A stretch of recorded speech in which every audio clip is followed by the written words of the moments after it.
Hello বন্ধুরা, আজ তোমাদের সাথে একটা জিনিস শেয়ার করব। কারণ আমার মাছ ভাজা হচ্ছে, আর আমার ঘরে মাছ ভাজা হলে আমার বাড়িতে একটা বিড়াল থাকে, যে হচ্ছে প্লেট নিয়ে বসে থাকে মাছ ভাজা খাওয়ার জন্য। তো চলো আজকে তোমাদের সেই বিড়ালের সাথে আলাপ করিয়ে দেব। তো চলো।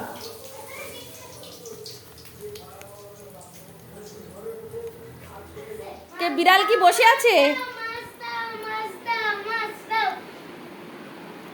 এই দেখো আমাদের বাড়ির বিড়াল, দেখেছো? যে মাছ ভাজা খাওয়ার জন্যে প্রত্যেক দিন বসে থাকে প্লেট নিয়ে, যে কতক্ষণে মাছ ভাজা হবে আর কতক্ষণে ও খাবে।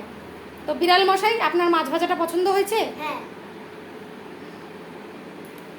তো তোমরা দেখতেই পেলে আমাদের বাড়ির বিড়াল যে মাছ ভাজার জন্য প্রত্যেক দিন বসে থাকে। প্রত্যেক দিন ওর একটা করে মাছ ভাজা চাই। একটা হচ্ছে ওর স্নান করে উঠবে তখন ওর একটা মাছ ভাজা চাই, আর একটা ভাতের পাতে ওর মাছ ভাজা চাই। তো এই হচ্ছে আমাদের বাড়ির বিড়াল। তো তোমরা কমেন্টে কিন্তু অবশ্যই জানিও যে আমার বিড়ালকে তোমাদের কেমন লাগলো। ঠিক আছে, তো চলো টাটা। আর হ্যাঁ, সবাই কিন্তু আমার চ্যানেলটাকে সাবস্ক্রাইব করতে একদম ভুলো না। আর যারা যারা আমার চ্যানেলটাকে সাবস্ক্রাইব করে রেখেছো তারা তো খুবই ভালো কথা। লাইক কমেন্ট করে আমার পাশে থেকো। আর যারা যারা এখনও পর্যন্ত আমার চ্যানেলটাকে সাবস্ক্রাইব করোনি বা আমার পেজটাকে ফলো করোনি, তারা আমার পেজটাকে ফলো করে আমার পাশে থেকো। তো চলো টাটা।